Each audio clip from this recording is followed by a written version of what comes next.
Good morning, students.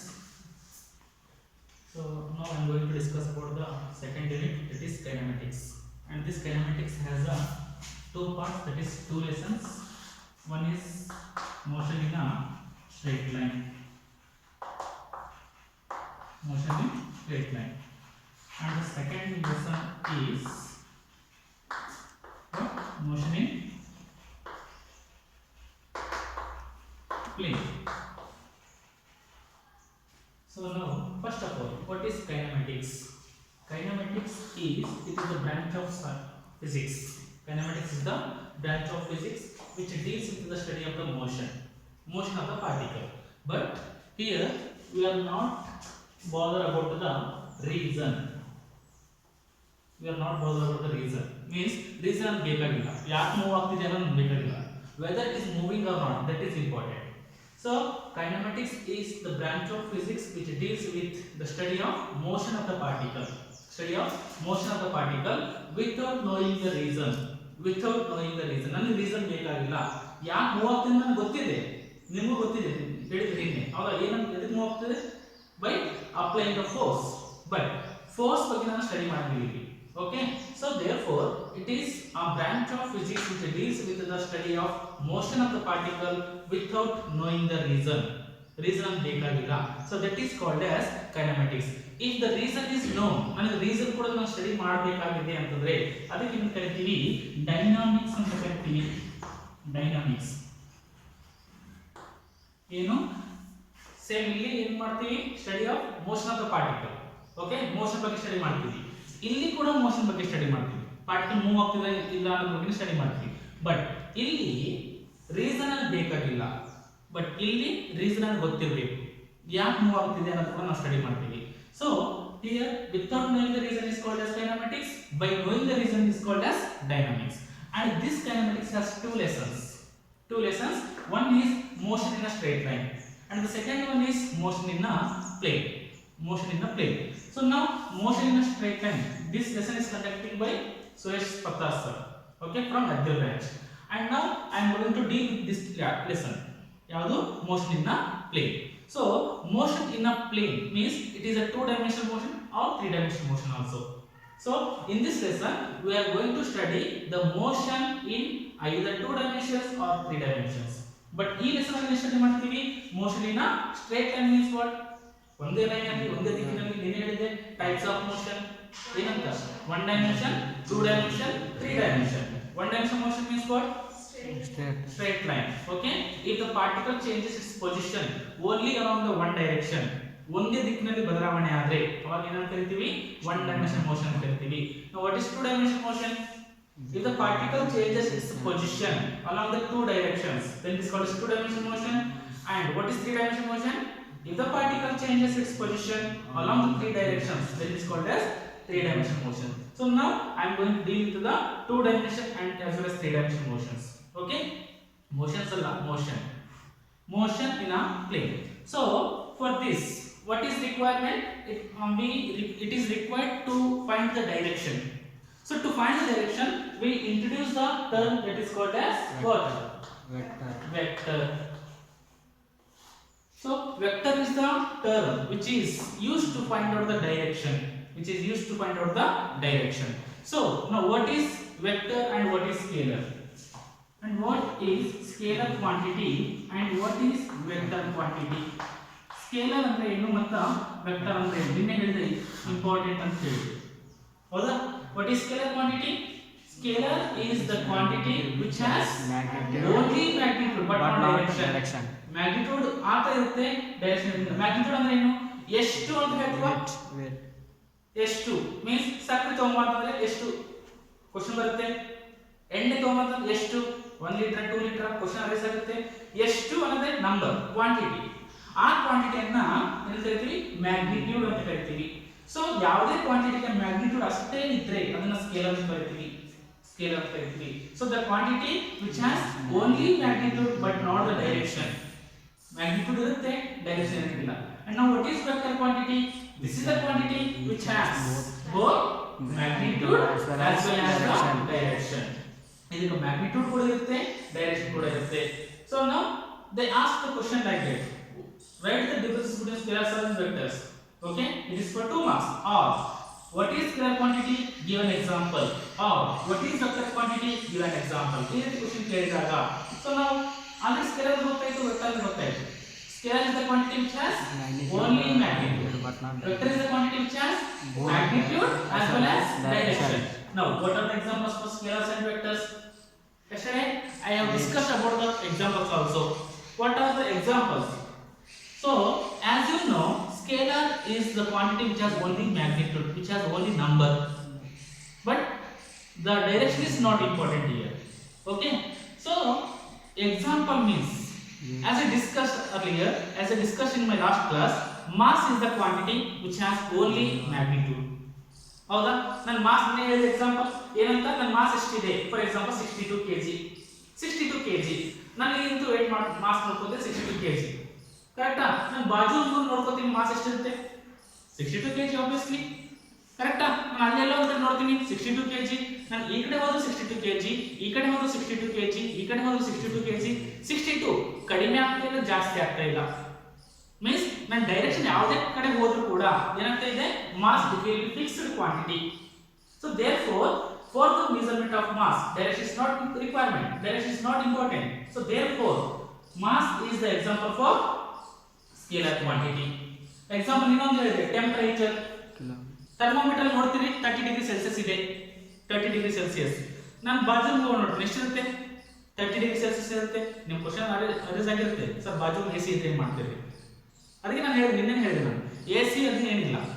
Okay, ಈ ರೂಮಲ್ಲಿ 30 degree Celsius ಇದ್ರೆ ನಾನು ಅಲ್ಲೆಲ್ಲ ಒಂದು ಕಡೆ ನೋಡ್ತೀನಿ, ನಿಮ್ಗೆ ಮೆಜರ್ಮೆಂಟ್ ಮಾಡೋದಕ್ಕೆ ಕೊಡ್ತೀನಿ, ನೋಡೋದಕ್ಕೆ ಕೊಡ್ತೀನಿ. ಎಷ್ಟಿರುತ್ತೆ 30 ಡಿಗ್ರಿ ಅಂತ ಹೇಳ್ತೀರಿ, ನಿಮ್ಗೆ ಯಾವಾಗ ಕೊಡ್ತೀನಿ 30 ಡಿಗ್ರಿ ಅಂತ ಹೇಳ್ತೀನಿ. So temperature it does not have any direction. Okay, in this direction also it has got 30 degrees Celsius, in this direction also it has 30 degrees Celsius. So if the direction is not requirement, if the direction is not important, then the quantity is called as a scalar quantity. So therefore, temperature, whether it is a scalar or vector, temperature scalar or vector, scalar quantity, because direction is not important. Length, scalar quantity, length. ಹೌದಾ? Draw 5 cm line. Draw 5 cm line ಹಿಂಗೆ draw ಮಾಡ್ತೀವಿ 5 cm. ಕೆಲವರು ಯಾರು ಮಾಡ್ತೀವಿ ಈ ರೀತಿ ಮಾಡ್ತೀವಿ 5 cm, ಇನ್ನೊಬ್ರು ಯಾರು ಈ ರೀತಿ ಮಾಡ್ತೀವಿ 5 cm. ಸೊ 5 cm ಲೆಂತ್ ಯಾವ ಕಡೆ ಇರಬಹುದು, ಇದು 5 cm ಅದು, ಇದು 5 cm ಅದು, ಇದು 5 cm ಅದು, ಎಲ್ಲ ಕಡೆ 5 cm ಅದು. So length is also example for scalar quantity. Mass, length, time -2 seconds ಅಂತ ಯಾರು ಹೇಳ್ತೀರಾ, -5 seconds ಅಂತ ಹೇಳ್ತೀರಾ. ಇಲ್ಲಿಂದ ನಿಮ್ಮ ಮನೆಗೆ ಹೋಗಕ್ಕೆ ಎಷ್ಟೊತ್ತು ಬೇಕು, -10 ನಿಮಿಷ ಬೇಕು, ಯಾರು ಹೇಳ್ತೀರಾ? Always it will be plus. ಕರೆಕ್ಟಾ? +10 minutes, +20 minutes, +1 hour, +5 hours, +1 day, -1 day, -2 days ಅಂತ ಯಾರು ಹೇಳಂಗಿಲ್ಲ. So therefore plus and minus it is not important for the measurement of the time. So therefore time is also example for the scalar quantity. So what is scalar and give an example ಅಂತ ಕೇಳಿದೆ. ಏನು ಬರೀತೀರಾ? Scalar is the quantity which has only magnitude but not the direction. And give an example means mass is the example, length, time, temperature. So these are the examples for the scalar quantities. And now what is vector? Vector is a quantity which has both magnitude as well as direction. Which has both magnitude as well as direction. Again, example is force. Force example ಆಗುತ್ತೆ. ಹೆಂಗೆ ನಿನ್ನೆ ಹೇಳಿದ್ರು ಕೂಡ. Suppose here there is a particle. There is a particle here. Okay? And to move this particle, force is required. Okay? ಈ particle move ಆಗಲಕ್ಕ force ಮಾಡಬೇಕಾಗುತ್ತೆ compulsory. ಈಗ ಈ ಪಾರ್ಟಿಕಲ್ ಯಾವ ಕಡೆ ಮೂವ್ ಆಗಬೇಕು ಅನ್ನೋದು ಫಸ್ಟ್ ನಮ್ಗೆ ಗೊತ್ತಿರಬೇಕು. For example this particle which has to move in this direction, ಈ ಕಡೆ ಮೂವ್ ಆಗಬೇಕು. ಕರೆಕ್ಟಾ? ಆ ಕಡೆ ಮೂವ್ ಆಗಬೇಕು. ಸೊ ನಾನು ಫೋರ್ಸ್ ಅಪ್ಲೈ ಮಾಡಲೇಬೇಕು. ಫೋರ್ಸ್ ಯಾವ ಕಡೆ ಅಪ್ಲೈ ಮಾಡಬೇಕು ಅನ್ನೋ ಒಂದು ಕ್ವಶನ್ ಅರೇಸ್ ಆಗುತ್ತಾ? ಈ ಪಾರ್ಟಿಕಲ್ ಆ ಕಡೆ ಮೂವ್ ಆಗಬೇಕಾದ್ರೆ ಯಾವ ಕಡೆಯಿಂದ ನಾನು ಫೋರ್ಸ್ ಅಪ್ಲೈ ಮಾಡಬೇಕು ಅನ್ನೋ ಕ್ವಶನ್ ಅರೇಸ್ ಆಗುತ್ತಲ್ಲ. ಯಾವ ಕಡೆ ಅಪ್ಲೈ ಮಾಡಬೇಕು? ಹಿಂದೆ ಬ್ಯಾಕ್ ಸೈಡ್ ಈ ರೀತಿ ಪುಷ್ ಮಾಡಬೇಕು. ಕರೆಕ್ಟಾ? ಈ ರೀತಿ ಫೋರ್ಸ್ ಅಪ್ಲೈ ಮಾಡಬೇಕು. For example 1 Newton of force, ನಿಮಗೆ ಇನ್ನ ನ್ಯೂಟನ್ ಗೊತ್ತಿಲ್ಲ ಬಟ್ ಈವನ್ ನಾನು ಎಕ್ಸಾಂಪಲ್ ಕೊಡ್ತಾ ಇದ್ದೀನಿ. 1 Newton of force is applied on the particle by which it has moved. Okay, ಯಾವ ಕಡೆ ಮೂವ್ ಆಯ್ತು? ಆ ಕಡೆ ಮೂವ್ ಆಯ್ತು. ಯಾವ ಕಡೆ ಫೋರ್ಸ್ ಅಪ್ಲೈ ಮಾಡಿದ್ವಿ ಅದೇ ಕಡೆ ಫೋರ್ಸ್ ಅಪ್ಲೈ ಮಾಡಿದ್ವಿ. ಈಗ ಸೇಮ್ 1 ನ್ಯೂಟನ್ ಫೋರ್ಸ್ ಅನ್ನು ಅಪ್ಲೈ ಮಾಡ್ತೀವಿ. Same 1 Newton force is applied. But ಈಗ ಏನಾಯ್ತು, ಪಾರ್ಟಿಕಲ್ ಮೂವ್ ಆಯ್ತು. ಯಾವ ಕಡೆ ಮೂವ್ ಆಯ್ತು? ಅಪೋಸಿಟ್ ಡೈರೆಕ್ಷನ್ ಮೂವ್ ಆಯ್ತು. ಸೊ ಫೋರ್ಸ್ ನಾನು ಅಪ್ಲೈ ಮಾಡ್ತೀನಿ 1 ನ್ಯೂಟನ್ ಫೋರ್ಸ್. ನಾನು ಅಪ್ಲೈ ಈ ಪಾರ್ಟಿಕಲ್ ಅನ್ನು ಮೂವ್ ಮಾಡ್ಲಿಕ್ಕೆ 1 ನ್ಯೂಟನ್ ಫೋರ್ಸ್ ಅಪ್ಲೈ ಮಾಡಬೇಕು ಆಫ್ ಕೋರ್ಸ್. ಬಟ್ ಕ್ವಶನ್ ಕೇಳಬೇಕು. ನೆಕ್ಸ್ಟ್ ಟೈಮ್ ಕ್ವಶನ್ ಕೇಳ್ತೀವಿ, ಯಾವ ಕಡೆಯಿಂದ ಅಪ್ಲೈ ಮಾಡಬೇಕು, ಯಾವ ಕಡೆ ಅಪ್ಲೈ ಮಾಡಬೇಕು ಅನ್ನೋ ಕ್ವಶನ್ ಅರೈಸ್ ಆಗುತ್ತೆ ಇಲ್ಲಿ. ಈ ಪಾರ್ಟಿಕಲ್ ಸಪೋಸ್ ನಿಮ್ ಕಡೆ ಮೂವ್ ಆಗಬೇಕು, 1 Newton force is applied. Okay, 1 Newton force is required for the motion of the particle, but in what direction we have to apply the force? That is important. That is the question we have to arise. ಹೌದಾ? ಯಾವ ಕಡೆ apply ಮಾಡಬೇಕು? ಈ ಕಡೆ apply ಮಾಡ್ತೀನಿ 1 Newton. If the same 1 Newton force is applied in this direction, then again the particle is moving, displaced, but it is in opposite direction. So 1 Newton force, whether it is applied in this direction, whether it is applied in this direction, it is applied in this direction or in this direction, that is important. So means what? The direction is important for the measurement of the force. The direction is important for the measurement of the force. Therefore, force is the example for the vector quantity. ಇನ್ನು simple example ಕೊಡ್ತಕ್ಕಂತ ನಿನ್ನೆ ಹೇಳಿದೆ ನಾನು. Acceleration due to gravity small g is equal to 9.8 meter per second square ಅಂತ ಓದಿರ್ತೀರಾ. 9.8 meter per second square. If the particle is moving downside, so g will be taken as positive plus 9.8. If the particle is moving upward, then g will be considered as a minus 9.8 meter per second square. ಹೌದಾ? ಇಲ್ಲ ಮೇಲ್ಗಡೆ ಹೋಗ್ತಿರ್ಬೇಕಾದ್ರೆ minus ಅಂತ ತಗೋತೀವಿ, ಕೆಳಗಡೆ ಬರ್ತಿರ್ಬೇಕಾದ್ರೆ plus ಅಂತ ತಗೋತೀವಿ. Acceleration due to gravity, so that is nothing but acceleration is also vector quantity. Acceleration ಕನ್ನಡದಲ್ಲಿ ಏನಂತ ಹೇಳಿದ್ದೀನಿ ನಿನ್ನೆ? ಎಲ್ಲ ಇಂಗ್ಲಿಷ್ ಮೀಡಿಯಂ ಇದೆ, okay, no problem. But acceleration is the velocity by time. Velocity by time. So that is also example for the vector quantity. Velocity is also example for the vector quantity. Displacement is also example for the vector quantity. ಇನ್ನೇ so diagram draw ಮಾಡಿ ಹೇಳಿದ್ವಿ, ಕರೆಕ್ಟಾ? ಈ ರೀತಿ suppose this is the length 1 2 3 4 5. Okay, if the person travels from A to B, the person travels from A to B, ಈ ರೀತಿ ಹೋಗ್ತಾ ಇದ್ದಾನೆ. ಎಷ್ಟು ಟ್ರಾವೆಲ್ ಮಾಡಿದಾನೆ? 5 ಸೆಂಟಿಮೀಟರ್, ಕರೆಕ್ಟಾ? ಅದೇ ಪರ್ಸನ್ ಇಲ್ಲಿ ಬಂದ್ರೆ ಎಷ್ಟು ಟ್ರಾವೆಲ್ ಮಾಡಿದಾನೆ? ಈ ರೀತಿ ಇಲ್ಲಿ ತನಕ ಹೋಗಿದ್ದಾನೆ, ಮತ್ತೆ ಇಲ್ಲಿ ಬಂದಾನೆ. ಈಗ ಇಲ್ಲಿ ನಿಂತವನು, ಈ ಪರ್ಸನ್ ಇಲ್ಲಿ ಇರೋದು. ಸೊ ಎಷ್ಟು ಟ್ರಾವೆಲ್ ಮಾಡಿದಾನೆ? 5 6 7 ಮೀಟರ್ or 7 ಕಿಲೋಮೀಟರ್ ಟ್ರಾವೆಲ್ ಮಾಡಿದಾನೆ. But difference between initial and final position ಎಷ್ಟಲ್ಲ? ಇಷ್ಟೇ. ಎಷ್ಟಿದೆ? 1 2 3, ಕರೆಕ್ಟಾ? 3 meter. So the difference between initial and final position is called as what? Displacement. Difference between initial and final position is displacement. But the total length covered by the person is called as distance. ಎಷ್ಟು complete ಆಗಿ travel ಮಾಡಿದಾನೆ ಅದನ್ನ ಏನಂತ ಕರಿತೀವಿ? Distance ಅಂತ ಕರಿತೀವಿ. Displacement ಅಂದ್ರೆ ಏನು? Displacement ಅಂದ್ರೆ ಏನು? Difference between initial and final position. Initial and final position. So that is displacement. Displacement ಎಷ್ಟಿದೆ ಹೇಳ್ರಿ? 3. Distance ಎಷ್ಟಿದೆ? 7. ಏನು ಅರ್ಥ ಆಗ್ತಿದೆ ಇದರಿಂದ? ಡಿಸ್ಟೆನ್ಸ್ 7 ಬರ್ಲಕ್ಕ, ಡಿಸ್ಪ್ಲೇಸ್ಮೆಂಟ್ 3 ಬರ್ಲಕ್ಕ ಕಾರಣ ಏನು? ರೀಸನ್ ಏನು?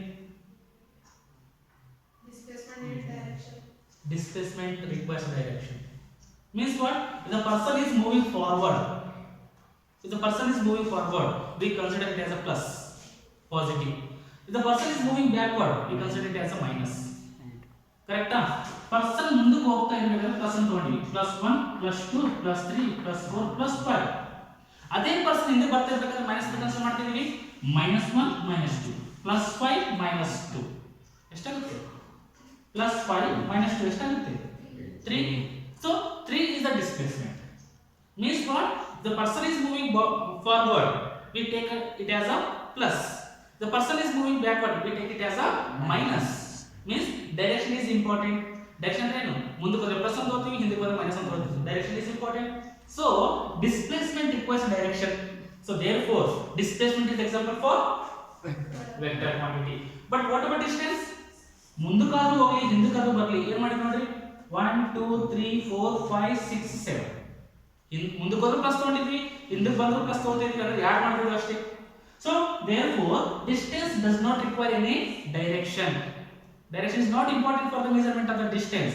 Therefore distance is example for scalar quantity. Artha aita? So what is scalar and what is vector? Give the examples for scalar and give the examples for vectors. Here is question keta. So this is the very important question for 2 marks. What are the differences between scalars and vectors?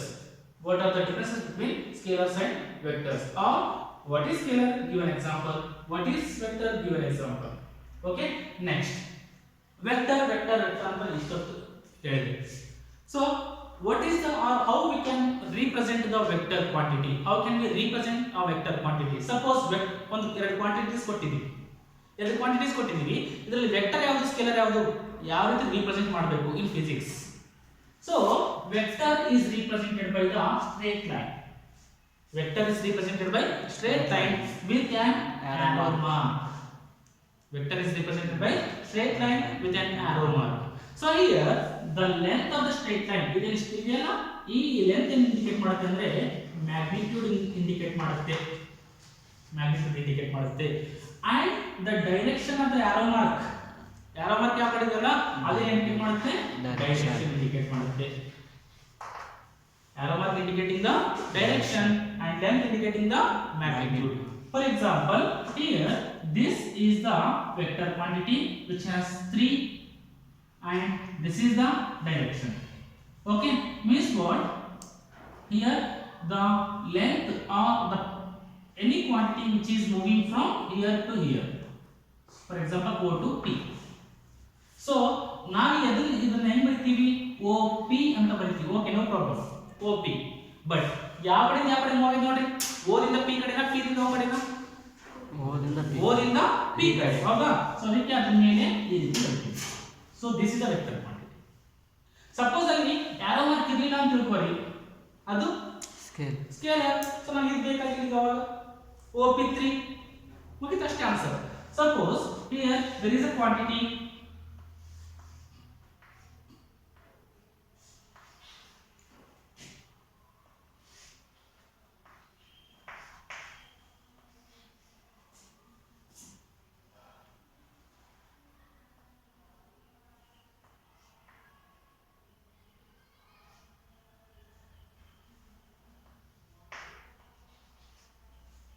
ಈಗ ಇಲ್ಲಿ arrow mark ಯಾವ ಕಡೆ ಹಾಕಬೇಕು?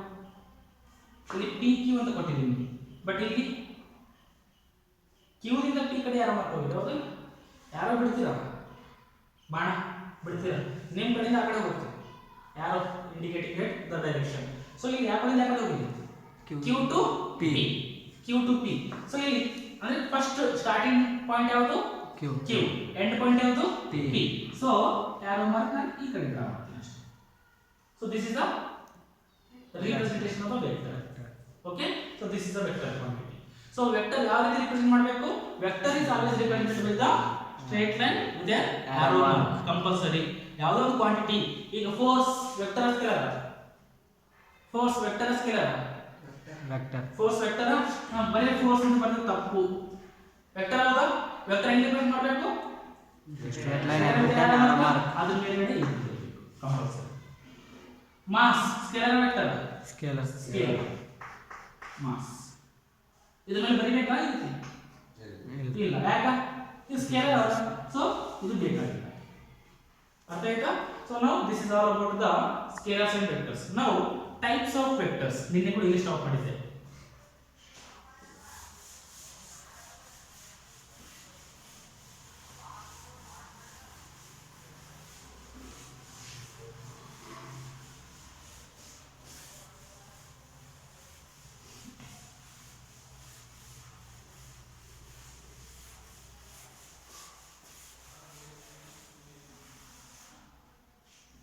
Types of vectors.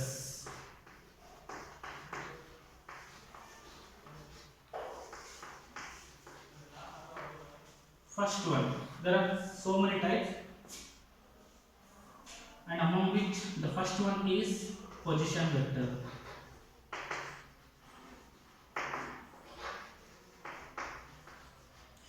position vector. Simple, as the name indicates, the vector which represents or which describes the position of the particle. Ishte, the vector which describes the quantity which describes the position of the particle. Simple, ಅರ್ಥ ಆಯ್ತಾ ಹೇಳಿದ್ದು? Position ಬಗ್ಗೆ describe ಮಾಡಿದ್ರೆ, position ಅನ್ನು indicate ಮಾಡ್ತಾ ಇದ್ರೆ ಒಂದು vector quantity, ಅಂತ ವೆಕ್ಟರ್ ಅನ್ನು ಏನು ಕರಿತೀವಿ? ಪೊಸಿಷನ್ ವೆಕ್ಟರ್ ಅಂತ ಕರಿತೀವಿ. Any vector which describes the position of the particle, then it is called as a position vector. For example, here it is a plane. The part and it is O, it is X, it is Y. ಹೌದು, ನಿಮಗೆ ಗೊತ್ತಿದೆ ಇದೆಲ್ಲ. Suppose there is a particle here. There is a particle P. ಈಗ ಇದು ಇಲ್ಲಿ ಇದೆ ಅಂತ represent ಮಾಡಬೇಕು. ಏನು ಮಾಡ್ತೀವಿ? Just straight line with on arrow ಬಂದು ಹೋಗಲ್ಲ. ಕರೆಕ್ಟಾ? ಸೊ ಏನು OP, ಕರೆಕ್ಟಾ? OP. So this is the OP is the ಏನು position vector. OP is the position vector. ಅರ್ಥ ಆಗ್ತೇನಾ? Means what? This is the line or this is the vector which represents the position of the particle. This is the vector which represents position of the particle. Then it is called as a position vector. So OP is the position of the particle. OP is the position of the particle. ಅರ್ಥ ಆಗ್ತೇನಾ? So next, second type is displacement vector. Displacement vector. ಇಲ್ಲಿ ಏನು ಹೇಳ್ತೀವಿ ನೋಡಿ? Vector represents the position. ಇದು ಹೇಳ್ರಿ, vector represents the displacement. ಕರೆಕ್ಟಾ? Vector represents or vector describes the displacement of the vector. Displacement of the particle. ಅಂದ್ರೆ ಏನು? ಈಗ ಡಯಾಗ್ರಾಮ್ ನೋಡೋಣ. Suppose this is O, this is P, this is X, this is Y. Initially the particle was at here. This is the point P. ಇದನ್ನ point P ಅಂತ consider ಮಾಡೋಣ. Okay, ಒಂದು ನಿಮಿಷ ಆದ್ಮೇಲೆ ಒಂದು ಸ್ವಲ್ಪ ಹೊತ್ತು ಆದ್ಮೇಲೆ ನೋಡ್ತೀನಿ ಆ ಪಾರ್ಟಿಕಲ್ ಇಲ್ಲಿ ಬಂದ. ಸೇಮ್ ಪಾರ್ಟಿಕಲ್ ಇಲ್ಲಿ ಬಂದು ಇದು ಏನಂತ ತಗೊಳ್ಳೋಣ? Q ಅಂತ ತಗೊಳ್ಳೋಣ. ಏನು ಪಾಯಿಂಟ್ ಅಲ್ಲ, ಇಲ್ಲೊಂದು ಪಾರ್ಟಿಕಲ್ ಇತ್ತ. ಸಪೋಸ್ ಇದೊಂದು ಪಾರ್ಟಿಕಲ್ ಇಲ್ಲಿದೆ ಮೊದಲು, ಕರೆಕ್ಟಾ? ಒಂದು ಸೆಕೆಂಡ್ ಬಿಟ್ಟು ನೋಡ್ತೀವಿ ಇಲ್ಲಿ ಬಂದು. ಇಷ್ಟೇ ನಾನು ಹೇಳ್ತಿರೋದು. ಬಟ್ ಈಗ ಡಿಸ್ಪ್ಲೇಸ್ಮೆಂಟ್ ಹೆಂಗೆ ರಿಪ್ರೆಸೆಂಟ್ ಮಾಡಬೇಕು ನೋಡಿ. ಮೊದಲಲ್ಲಿತ್ತು P ಅಲ್ಲಿತ್ತು. So OP is the position vector. ಆಮೇಲೆ ಇಲ್ಲಿ ಬಂತು Q ಬಂತು. So OQ is the position vector. This is initial position P. This is final position Q. So now if the vector, the line which joins initial and final position, the vector which joins initial and final position ಅಂದ್ರೆ ಏನು? P ದಿಂದ Q ಗೆ. So ಯಾವ ಕಡೆ move ಆಗಿದೆ ಅಂತ ಹೇಳ್ತಿದ್ದೀನಿ? P ದಿಂದ Q ಕಡೆ ಮೂವ್ ಆಗಿದೆ ಅಂತ ಹೇಳ್ತೀನಿ ನಾನು, ಹೌದಾ? ಸೊ P ದಿಂದ Q ಕಡೆ ಯಾವ ಮಾರ್ಕ್? ಈ ಕಡೆ, ಕರೆಕ್ಟಾ? So this is the vector which is called as displacement vector. ಹೌದಾ? ಎಷ್ಟು ಡಿಸ್ಪ್ಲೇಸ್ಮೆಂಟ್ ಆಯಿತು ಅಂತ ಹೆಂಗ್ ನೋಡ್ತೀವಿ? ಇದನ್ನ ನೋಡ್ತೀರಾ ಅಥವಾ ಇದರಿಂದ ಗೊತ್ತಾಗುತ್ತಾ? ಮತ್ತೆ ಹೆಂಗ್ ಗೊತ್ತಾಗುತ್ತೆ? ಇದರಿಂದ ಗೊತ್ತಾಗುತ್ತೆ ಇಷ್ಟು ಡಿಸ್ಪ್ಲೇಸ್ಮೆಂಟ್ ಆಗಿದೆ. ಫಾರ್ ಎಕ್ಸಾಂಪಲ್ P ಇಲ್ಲಿ ಆದ, Q ಇಲ್ಲಿ ಬಂತು. P ದಿಂದ Q ಗೆ ಮೂವ್ ಆಗಿದೆ. ಹೆಂಗ್ ಮಾಡ್ತೀರಾ? P ದಿಂದ Q ಗೆ ಮೂವ್ ಆಗಿದೆ. ಇದು ಬರೀತೀರಾ ಏನು? ಸೊ ಈ ಒಂದು ವೆಕ್ಟರ್ ಏನದಲ್ಲ, ಈ ವೆಕ್ಟರ್ ಯಾವ್ದನ್ನ ಜಾಯಿನ್ ಮಾಡ್ತಾ ಇದೆ? ಇನಿಷಿಯಲ್ ಪೊಸಿಷನ್ ಮತ್ತು ಫೈನಲ್ ಪೊಸಿಷನ್. ಸೊ ಈ ವೆಕ್ಟರ್ ಏನು ಕರಿತೀವಿ? ಡಿಸ್ಪ್ಲೇಸ್ಮೆಂಟ್ ವೆಕ್ಟರ್ ಅಂತ ಕರಿತೀವಿ. So PQ is the displacement vector. PQ is the displacement vector. ಎಷ್ಟು ಡಿಸ್ಪ್ಲೇಸ್ಮೆಂಟ್ ಆಗಿದೆ ಹೆಂಗ್ ಗೊತ್ತಾಗಬೇಕು? ಎಷ್ಟು ಡಿಸ್ಪ್ಲೇಸ್ಮೆಂಟ್ ಆಗಿದೆ? ಫಾರ್ ಎಕ್ಸಾಂಪಲ್ ಇದು P ಅನ್ನೋದು 3 ಅಂತ ತೋರೋಣ, Q ಅನ್ನೋದು 5 ಆದ. ಡಿಸ್ಪ್ಲೇಸ್ಮೆಂಟ್ ಎಷ್ಟಾಯ್ತು? 8. P ಅನ್ನೋದು 3 ಆದ, ಕ್ವಾಂಟಿಟಿ ಅಷ್ಟೇ ಇರಲ್ಲ, ಏನೋ ಒಂದು ಪೊಸಿಷನ್ 3. Q ಅನ್ನೋದು 5 ಆದ. ಇದು 3, ಇದು 5. ಓಕೆ, 3 ದಿಂದ 5 ಗೆ ಮೂವ್ ಆಯಿತು. ಎಷ್ಟಾಯ್ತು ಡಿಸ್ಪ್ಲೇಸ್ಮೆಂಟ್?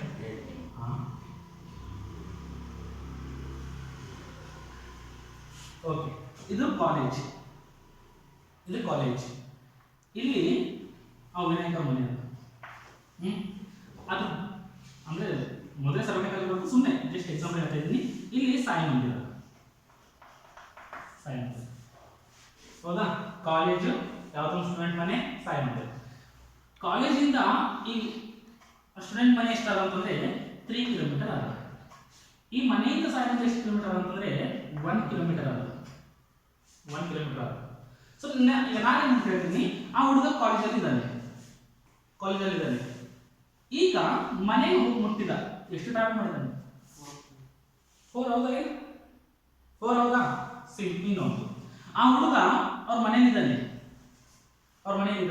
ಈಗ ಸಾಯಿ ಮಂದಿರಕ್ಕೆ ಹೋಗಿದ್ದಾನೆ ಎಷ್ಟು ಟ್ರಾವೆಲ್ ಮಾಡಿದಾನೆ 1 ಮತ್ತೆ ಇಲ್ಲ ಕೊಡೈತಿ ಇಲ್ಲ ಎಂಟಾಗತ್ತ 2 ಹೌದಾ 3 ಇದೆ ನೋಡಿ ಇಲ್ಲಿಂದ ಇಲ್ಲಿ ಯಾವ್ದು ಇಲ್ಲಿ ನೋಡಿ ಇದು ವಿನಾಯಕ ಮನೆ ಇದು ಸಾಯಿ ಮಂದಿರ್ ಇದು ಕಾಲೇಜಿಂದ ವಿನಾಯಕ ಮನೆ 3 ಕಿಲೋಮೀಟರ್ ಅದ ಈ ಮನೆಯಿಂದ ಸಾಯಿ ಮಂದಿರ ಎಷ್ಟು ಅಂತ ಹೇಳಿದೆ ಇಲ್ಲಿ ಕಾಲೇಜಿಂದ ಸಾಯಿ ಮಂದಿರ 5 ಆದ ನಡುವ 3 ಕಿಲೋಮೀಟರ್ ಅಲ್ಲಿ ಮನೆ ಆದ ಸೊ ಇಲ್ಲಿ ಎಷ್ಟು ಟ್ರಾವೆಲ್ ಮಾಡಿದ್ವಿ ನಾವು 2 ಕಿಲೋಮೀಟರ್ ಟ್ರಾವೆಲ್ ಮಾಡಿದ್ವಿ ಹೌದಾ so 2 kilometre displacement vector 2 is a displacement vector ಹೆಂಗ್ ಮಾಡಿದ್ವಿ ಹೆಂಗ್ ಬಂತ ಆನ್ಸರ್ 5 minus 3 ಮಾಡಿದ್ರಾ 5 minus 3 5 ಅನ್ನೋದೇ ಫೈನಲ್ ಪೊಸಿಷನ್ ನೆನಪಿಟ್ಕೊಳ್ಳಿ 3 ಅನ್ನೋದೇ initial position so PQ is equal to final minus initial final ಏನದ Q ಅದ ಹೌದಾ ಸೊ OQ minus ಇನಿಷಿಯಲ್ ಏನದ OP so this is the displacement vector ಅಂದ್ರೆ ಇದು ಜನರಲ್ ಎಕ್ಸ್ಪ್ರೆಷನ್ ಈ ರೀತಿ ಯಾವ್ದಾದ್ರು ಮಾಡಬಹುದು ಅರ್ಥ ಆಗ್ತೇನಾ so PQ is the displacement vector ಹೆಂಗ್ ಕರ್ತೀವಿ ಯಾವಾಗ ಕರ್ತೀವಿ ಡಿಸ್ಪ್ಲೇಸ್ಮೆಂಟ್ ವೆಕ್ಟರ್ ಅಂತ ಯಾವಾಗ ಕರ್ತೀವಿ the vector which joins initial and final position compulsory ಎರಡನ್ನು ಜಾಯಿನ್ ಮಾಡಬೇಕು ಹೌದಾ so this is the vector which represents which describes the displacement of the particle therefore it is called as the displacement vector ಅರ್ಥ ಆಯ್ತಾ next third one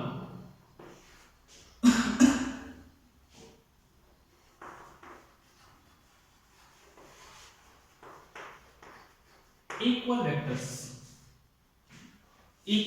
vectors ನೋಡಿ same equal ಅಂದ್ರೆ same vectors ಎರಡು ಇರಬೇಕು compulsory comparison ಮಾಡಬೇಕು ಹೌದಾ same ಅಂತ ಯಾವಾಗ ಹೇಳ್ತೀವಿ ಇಬ್ಬರು ನೋಡ್ತೀವಿ ಇವೆರಡು ಸಪೋಸ್ ಹೈಟ್ ಸೇಮ್ ಇದೆ ಅಂತ ತಗೊಳ್ಳೋಣ ಕರೆಕ್ಟಾ ಇವೆರಡು ಸೇಮ್ ಹೈಟ್ ಇದೆ ಅಂತ ಯಾವಾಗ ಹೇಳ್ತೀವಿ ಅಂದ್ರೆ ಕಂಪ್ಯಾರಿಸನ್ ಮಾಡಬೇಕು ಇದನ್ನ ಇದ್ರ ಜೊತೆ ಕಂಪ್ಯಾರಿಸನ್ ಮಾಡಬೇಕು ಅವಾಗ ಮಾತ್ರ ಸೇಮ್ ಅಂತ ಹೇಳ್ತೀವಿ ಅಂದ್ರೆ ಎರಡು ಇರಬೇಕು ಕಂಪಲ್ಸರಿ ನಮಗೆ ಎರಡು ಇರಬೇಕು ಮಿನಿಮಮ್ ಒಂದರಿಂದ ನಾನು ಹೇಳಕ್ ಆಗಲ್ಲ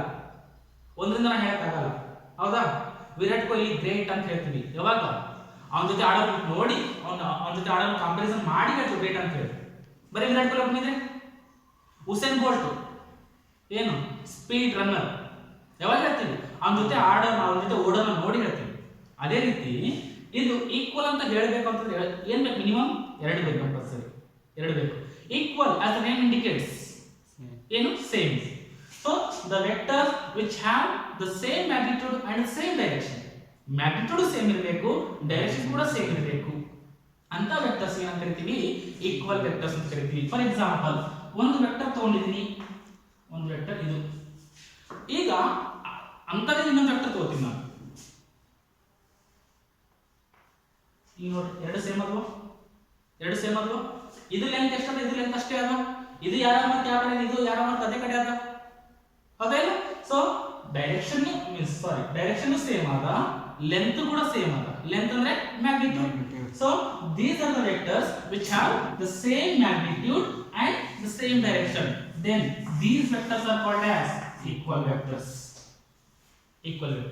ಈಗ ಕ್ವೆಶ್ಚನ್ ರೈಸ್ ಆಗುತ್ತೆ ಸಪೋಸ್ ಡೈರೆಕ್ಷನ್ ಅಪೋಸಿಟ್ ಇದ್ರೆ ಏನು ಅಂತ ಕರೀತೀವಿ ಸರ್ ಹೀಗಿದ್ರೆ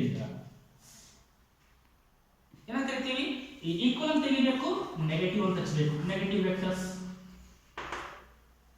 ಹೌದಲ್ಲ negative vectors same magnitude but opposite direction magnitude same ಆದ ಬಟ್ ಡೈರೆಕ್ಷನ್ ಆದ ಅಪೋಸಿಟ್ ಮ್ಯಾಗ್ನಿಟ್ಯೂಡ್ ಸೇಮ್ ಆದ ಡೈರೆಕ್ಷನ್ ಅಪೋಸಿಟ್ ಇದೆ so the vectors have the same magnitude but opposite the direction then these are called as negative vectors direction same magnitude same ಇದ್ರೆ equal vectors ಅರ್ಥ ಆಗ್ತೇನಾ so first one is position vector second one is displacement third one is equal fourth one is negative fifth one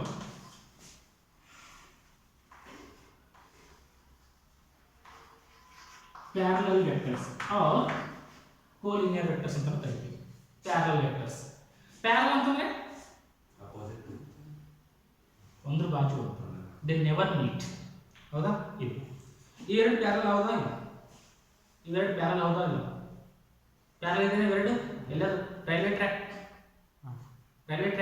parallel ಹೌದಾ ಇಲ್ಲ? ಎಲ್ಲಿನೂ meet ಆಗಲ್ಲ. ಕರೆಕ್ಟಾ? Two lines which never meet. Okay, ಈ ರೀತಿ ಇವು ಪ್ಯಾರಲಲ್. ಈಗ ನೋಡಿ, ಇವೆರಡು ಪ್ಯಾರಲಲ್ ಹೌದಾ? ಈಗ ನಾ ಇಟ್ಕೊಂಡಿದ್ದು ಪ್ಯಾರಲಲ್. ಇದ್ರದ್ದು ಲೆಂತ್ ನೋಡ್ರಿ, ಹೆಚ್ಚು ಕಡಿಮೆ ಇದೆನಾ ಸೇಮ್ ಇದೆ? ಲೆಂತ್ ಇದ್ರದ್ದು ಲೆಂತ್ ನೋಡ್ರಿ, ಇದ್ರದ್ದು ಲೆಂತ್ ನೋಡ್ರಿ, ಸೇಮ್ ಇದೆನಾ ಹೆಚ್ಚು ಕಡಿಮೆ ಇದೆ? ಅರೆ ನೋಡಿ ಹೇಳ್ರು, ಹಾ ಹೆಚ್ಚು ಕಡಿಮೆ ಇದೆನಾ? ಬಟ್ ಪ್ಯಾರಲಲ್ ಅಂತ ಹೇಳ್ತೀವಿ. ಈಗ ಹೇಳ್ರಿ, ಲೆಂತ್ ಹೆಚ್ಚು ಕಡಿಮೆ ಅಂದ್ರೆ ಮ್ಯಾಗ್ನಿಟ್ಯೂಡ್ ಸೇಮಾ ಡಿಫರೆಂಟಾ? ಲೆಂತ್ ಹೆಚ್ಚು ಕಡಿಮೆ ಅಂತ ಹೇಳ್ತೀವಿ, ಮ್ಯಾಗ್ನಿಟ್ಯೂಡ್ ಸೇಮಾ ಡಿಫರೆಂಟಾ? ಡಿಫರೆಂಟ್. Magnitude different. ಡೈರೆಕ್ಷನ್ ಎರಡಿಗೆ ಹೋಗ್ತೇವೆ ಸೇಮ್. ಹೇಳ್ರಿ ಡೆಫಿನಿಷನ್ ಹೇಳ್ರಿ, ನೀವು ಹೇಳ್ರಪ್ಪ, ಡೆಫಿನಿಷನ್ ಹೇಳ್ರಿ. ನಾವು ಓದಬೇಕು, ನೀವು ಕೇಳಬೇಕು ಅಷ್ಟೇನಾ? Two vectors which are same magnitude direction but unequal, different ಅಂದ್ರೆ ಅಪೋಸಿಟ್ ಅಂತ ಹೇಳ್ಬಾರ್ದು. unequal magnitude. ಮತ್ತೆ ಅಪೋಸಿಟ್ ಅಂತ ನಾವು ತಪ್ಪಾಗುತ್ತೆ. unequal magnitude. ಕರೆಕ್ಟಾ? So the vectors have the same direction but unequal magnitude. These are called as parallel vectors. or collinear vectors ಅಂತ ಕೂಡ ಕರಿತೀವಿ. ಅರ್ಥ ಆಗ್ತಿದೆನಾ? So next sixth one, co-initial. Co means same, initial means start. Co-initial vectors. ಒಂದು ಎರಡು ಮೂರು vectors ಅದಾವ ಅನ್ಕೊಳ್ಳೋಣ. ಎರಡು ಮೂರು ವೆಕ್ಟರ್ಸ್ ಅದಾವ. ಆ ಎರಡು ಮೂರು ವೆಕ್ಟರ್ಸ್ ಒಂದೇ ಪಾಯಿಂಟ್ ಇಂದ ಸ್ಟಾರ್ಟ್ ಆದ್ರೆ, ಫಾರ್ ಎಕ್ಸಾಂಪಲ್ ಇದು ಒಂದು ಪಾಯಿಂಟ್ ಅದ, ಇದೊಂದು ಪಾಯಿಂಟ್ ಅದ. ಈ ಪಾಯಿಂಟ್ ಇಂದ ಒಂದು ವೆಕ್ಟರ್ ಹಿಂಗೆ ಹೋಗಿದೆ, ಒಂದು ವೆಕ್ಟರ್ ಹಿಂಗೆ ಬಂದಿದೆ, ಇನ್ನೊಂದು ವೆಕ್ಟರ್ ಹಿಂಗೆ ಬಂದಿದೆ. ಸೊ ಇಲ್ಲಿ ನೋಡಿ, ಈ ವೆಕ್ಟರ್ ಇಲ್ಲಿ ಬಂದದ, ಈ ಒಂದು ಪಾಯಿಂಟ್ O ಅಂತ ತಗೊಳ್ಳೋಣ. ಇದು P, ಇದು Q, ಇದು R. P ವೆಕ್ಟರ್ ಎಲ್ಲಿಂದ ಬಂದಿದೆ? O. Q ವೆಕ್ಟರ್ ಎಲ್ಲಿ ಸ್ಟಾರ್ಟ್ ಆಗಿದೆ? O. R ವೆಕ್ಟರ್ ಎಲ್ಲಿ ಸ್ಟಾರ್ಟ್ ಆಗಿದೆ? O. ಈ ಮೂರು ವೆಕ್ಟರ್ಸ್ ಗೆ ಸ್ಟಾರ್ಟಿಂಗ್ ಪಾಯಿಂಟ್ ಏನದ? O ನೇ ಅದ, ಕಾಮನ್ ಅದ. ಕೋ ಅಂದ್ರೆ common. Okay, same. So vectors have same are common initial point. Vectors have common initial point, or vector starts from the same point, then it is called as, so then the vectors are called as co-initial vectors. ಒಂದೇ point ಇಂದ ಎಲ್ಲ vectors start ಆದ್ರೆ ಅದಕ್ಕೆ ಏನಂತ ಕರಿತೀವಿ? co-initial ಅಂತ ಕರಿತೀವಿ. co-initial. Okay, next ಈಗ ಇನ್ನೊಂದು ನೋಡ್ರಿ, ಒಂದು ವೆಕ್ಟರ್ ಈ ಕಡೆಯಿಂದ ಬರ್ತಾ ಇದೆ, ಇನ್ನೊಂದು ವೆಕ್ಟರ್ ಈ ಕಡೆಯಿಂದ ಬರ್ತಾ ಇದೆ, ಇನ್ನೊಂದು ವೆಕ್ಟರ್ ಈ ಕಡೆಯಿಂದ ಬರ್ತಾ ಇದೆ.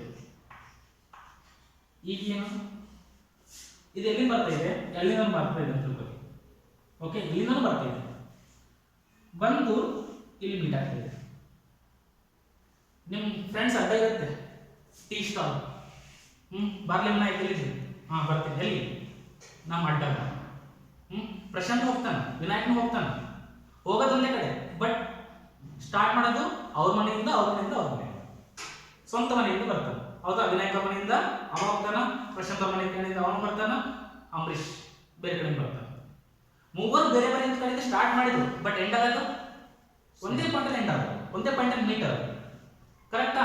ಸೊ ಈಗ ಎಂಡ್ ಪಾಯಿಂಟ್ ಸೇಮ್ ಆಯ್ತು, ಸ್ಟಾರ್ಟಿಂಗ್ ಪಾಯಿಂಟ್ ಅಲ್ಲ. ಮೊದಲು ಸ್ಟಾರ್ಟಿಂಗ್ ಈ ಎಲ್ಲ ಚಾ ಕುಡಿದ್ರಿ, ಚಾ ಕುಡಿದು ಮತ್ತೆ ಹೋಗ್ಬೇಕು ನೀವು. ವಿನಾಯಕ ಮನೆ ವಿನಾಯಕ ಹೋದ, ಪ್ರಶಾಂತ್ ಮನೆ ಪ್ರಶಾಂತ್ ಹೋದ, ಇನ್ನೊಬ್ಬ ಮನೆ ಇನ್ನೊಬ್ಬ ಹೋದ. ಇಲ್ಲಿ ಏನಾಯ್ತು ಹೇಳ್ರಿ? ಸ್ಟಾರ್ಟಿಂಗ್ ಪಾಯಿಂಟ್ ಸೇಮ್ ಇತ್ತು, ಇಲ್ಲಿ ಬರ್ತಾ ಇರೋದು ಬೇರೆ ಬೇರೆ ಕಡೆ ಬರ್ತಾ ಇದ್ದೀರಾ, ಬಟ್ ಕೂಡೋದು ಒಂದೇ ಕಡೆ ಕೂಡ್ತಾ ಇದ್ದೀರಾ. ಅಂದ್ರೆ ಟರ್ಮಿನಲ್ ಪಾಯಿಂಟ್ ಸೇಮ್ ಆಯ್ತು. ಟರ್ಮಿನಲ್ ಅಂದ್ರೆ ಎಂಡ್ ಪಾಯಿಂಟ್, ಟರ್ಮಿನಲ್ ಅಂದ್ರೆ ಎಂಡ್ ಪಾಯಿಂಟ್ ಸೇಮ್ ಆಯ್ತು. So if the vectors have the same end point, if the vectors have same end point, then these are called as co-terminal vectors. Co-terminal vectors. ಅರ್ಥ ಆಗ್ತದೆ ಏನಾದ್ರು? Co-terminal. Terminal means end point. Vectors have common end point. Vectors have same or common initial point. ಎಷ್ಟಾದ್ರು total? 6 or 7? 7. Okay, next 8. Co-planar. Coplanar. Co ಅಂದ್ರೆ common, plane, common plane.